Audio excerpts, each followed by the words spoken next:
In 2006, 141,360 people aged 15 to 64 in Canada reported that they needed help with everyday activities. They received none.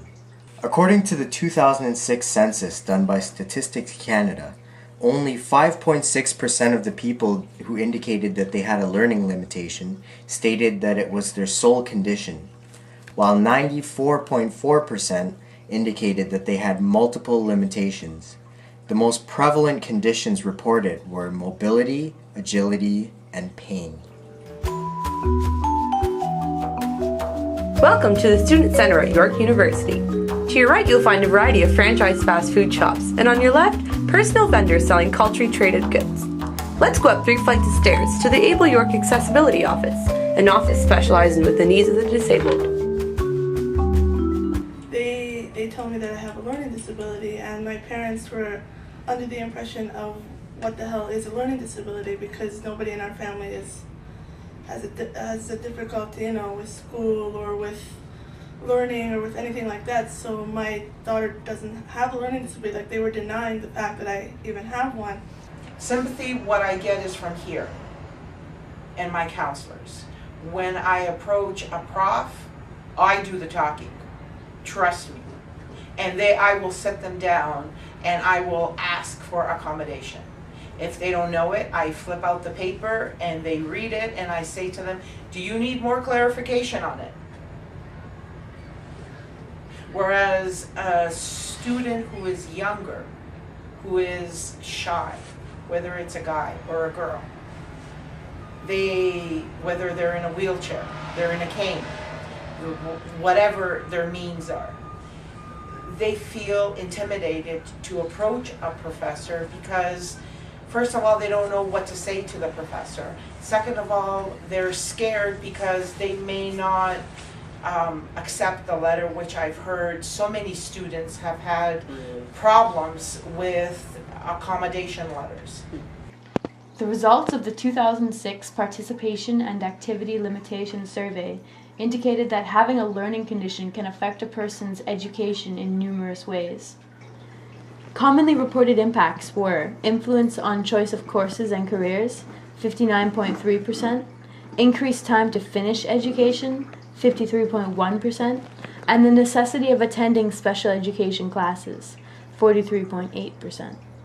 Or the situations around them of what was happening. Were they feeling well? Exactly like you said. Did they have sex the night before? Exactly. I'm sorry. No, that's fine. You know what I mean? Like, shit. Like, you're wondering. You're marking our papers. You're doing our OSAP. Your hand. Our lives are in your hands. Barely. Are you doing a good job? When it all comes down to it, though, it's just the numbers that they perceive. That's it. Right? Are you actually marking us fairly?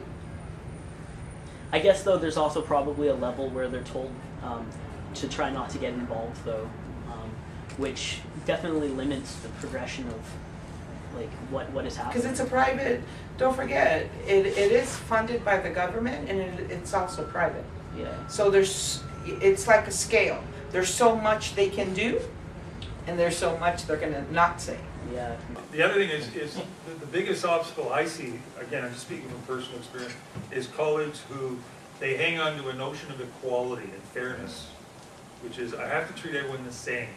And as soon as I acknowledge that you may have reasonable grounds for some accommodation on the amount of time you need to complete an exam, or where you need to write it, or when, I think I'm being unfair to the rest of the class. So there's this very odd 18th century notion of liberal equality that a lot of my colleagues still walk around with, which is, the only way I can be fair to you is I have to be fair to them and I have to treat you all the same. So in other words, they haven't learned the word equity yet. They latch onto a really bizarre notion of equality, which they stick to. My biggest issue is asexualization, social castration. I'm not seen as a being with sexual desires and feelings. People with disabilities, depending on what kind of disabilities, are seen as less desirable, less capable. We're students here. Yeah, exactly. Even at my age, I'm 52. Doesn't matter. I'm a student just like you guys. equal treatment, like, does not have any discrimination. Phew! We now approach the Able York Accessibility Office on the 4th floor. Now, isn't that an easy room to find? Choose not to place this in their ability, which means that we don't want our disability to impede our abilities. So we want, even though we have a disability, we choose not to place the dis in the ability, which means for me it's a very good quote, because whenever I feel down or whenever I feel like I can't do something, I always go back to this quote, and it helps me have more strength in myself. So that's one quote that actually really means something to me, so I just wanted to point that out. I mean, that's basically the mainstream normality. Disability is the antithesis of normality, and that's what's really great here from the center, because we're all about doing our own thing, individuality, whereas in the mainstream normality, you're expected to conform to a standard. Thank you. If you think about the bell curve, for example, you know, there's this expectation that we all fit nicely into this one little package. There's this thing called an average. And if anyone who doesn't fit nicely into it, they're seen as deviant. And cut off. Yes. Cut off, the further you move Bravo. away.